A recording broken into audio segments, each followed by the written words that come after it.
রাসূলুল্লাহ সাল্লাল্লাহু আলাইহি ওয়াসাল্লাম উবাই ইবনে কাব রাদিয়াল্লাহু তাআলা আনহুকে বললেন, আবাল মুনজির, আইয়ু আয়াতিন মাআকা মিন কিতাবিল্লাহি আযম। আল্লাহর কোরআনের কোন আয়াতটি তোমার কাছে সবচেয়ে মহা মর্যাদাপূর্ণ আয়াত বলে মনে হয়? সাহাবী জবাব দিলেন, আল্লাহু ওয়া রাসূলুহু আ'লাম। এই ব্যাপারে আল্লাহ এবং তার রাসূল ভালো জানেন। রাসূলুল্লাহ সাল্লাল্লাহু আলাইহি ওয়াসাল্লাম আবার প্রশ্ন করলেন, আইয়ু আয়াতিন মাআকা মিন কিতাবিল্লাহি আযম। উবাই, তোমার কাছে আল্লাহর কোরআনের কোন আয়াতটি সবচেয়ে মর্যাদাপূর্ণ? এবার উবাই ইবনে কাব রাদিয়াল্লাহু তাআলা হিম্মত করে জবাব দিয়ে দিলেন, আল্লাহু লা ইলাহা ইল্লা হুয়াল হাইয়ুল কাইয়্যুম। সূরা বাকারার 255 নম্বর আয়াত তথা আয়াতুল কুরসি উনি তেলাওয়াত করে বললেন, আমার ক্ষুদ্র জ্ঞানে আমার কাছে এই আয়াতটিকে কোরআনের মহামর্যাদাপূর্ণ আয়াত বলে মনে হয়। উবাই ইবনে কাব রাদিয়াল্লাহু তাআলা আনহু বলেন, আমি এটা বলার পর ফাদরাবা রাসূলুল্লাহ সাল্লাল্লাহু আলাইহি ওয়াসাল্লাম ফি সাদরি। রাসূলুল্লাহ সাল্লাল্লাহু আলাইহি সাল্লাম আমার বুক চাপড়ে দিলেন, আমাকে শাবাশ দিলেন। আমাকে শাবাশ দিয়ে নবীজি বুঝাইতে চাইলেন, তুমি যেই কথাটা বলছো কোরআনের সবচেয়ে মর্যাদাপূর্ণ আয়াত হলো আয়াতুল কুরসি, তোমার কথাটা সঠিক আছে। নবীজি শেষে বললেন, লিয়াহনি লাকা আবাল মুনজির আল ইলম। ও আবুল মুনজির। আবুল মুনজির মানে উবাই ইবনে কাব রাদিয়াল্লাহু তাআলা আনহুর উপনাম ছিল আবুল মুনজির। তো নবীজি বললেন, আবুল মুনজির, তোমার জ্ঞান, তোমার এলেম যেন তোমার জন্য আনন্দদায়ক হয়, আনন্দের কারণ হয়। আয়াতুল কুরসি কোরআনের সবচেয়ে সর্দার আয়াত, লিডার আয়াত, প্রধান আয়াত। তিরমিজির বর্ণনা 2878 নম্বর হাদিস।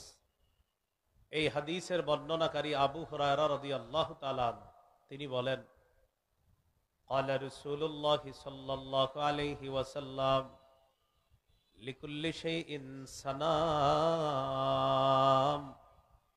وإن سنام القرآن سورة البقرة فيها آية هي سيدة آي القرآن هي آية الكرسي।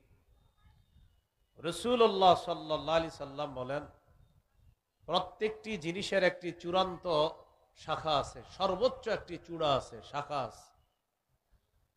কোরআনের সর্বোচ্চ চূড়া, সবচেয়ে উঁচু মর্যাদাবান শাখা হলো সূরাতুল বাকারা। ফিহা আয়াতুন হিয়া সাইয়্যিদাতু আইল কুরআন। সূরা বাকারায় এমন একটা আয়াত আছে যে আয়াতটা কোরআনের সমস্ত আয়াতের সর্দার। হিয়া আয়াতুল কুরসি।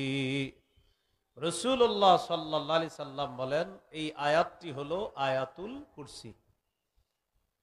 হাদিসের একটা কিতাব আছে, নাম মাজমাউজ জাওয়ায়েদ। এই কিতাবের 6 নম্বর খণ্ড 324 নম্বর পৃষ্ঠা। قال رسول الله صلى الله عليه وسلم والذي نفسي بيده إن لها لسانا وشفتين تقدس الملك عند ساق العرش। রাসূলুল্লাহ সাল্লাল্লাহু আলাইহি সাল্লাম বলেন, আয়াতুল কুরসির একটা জিহ্বা আছে, দুইটা ঠোঁট আছে। আয়াতুল কুরসি তার এই জিহ্বা আর ঠোঁট দিয়ে আল্লাহর আরশের কাছে সদা সর্বদা আল্লাহর প্রশংসা করতে থাকে, আল্লাহর কুত পবিত্রতা বর্ণনা করে। 5 ওয়াক্ত সালাতের পর ইমাম সাহেব যখন সালাম ফিরায়, তখন আমরা প্রতিদিন এই আমলটা সকলেই করব ইনশাআল্লাহ। যাদের মুখস্থ নাই মুখস্থ করে নিব, যাদের মুখস্থ আছে আমরা মুখস্থ আমলটা করব। যাদের মুখস্থ নাই তারা কোরআন দেখে দেখে হলেও মসজিদের মধ্যে বসে আপনি আমলটা করে নিতে পারেন। হাদিসের কিতাব বুলুগুল মারাম, এই কিতাবের ৯৭ নম্বর হাদিস। قال رسول الله صلى الله عليه وسلم من قرأ آية الكرسي دبر كل صلاة مكتوبة لم يمنعه من دخول الجنة إلا الموت। রাসূলুল্লাহ সাল্লাল্লাহু আলাইহি সাল্লাম বলেন, প্রত্যেক পাঁচ ওয়াক্ত ফরজ নামাজের পর কেউ যদি আয়াতুল কুরসি তেলাওয়াত করে, পাঠ করে, এটা যদি কেউ পড়ে, সে আর জান্নাত এই দুইটার মাঝে পার্থক্য থাকবে শুধু তার মৃত্যু, বাধা থাকবে শুধু মৃত্যু, সে মারা যাবে, জান্নাতে প্রবেশ করবে।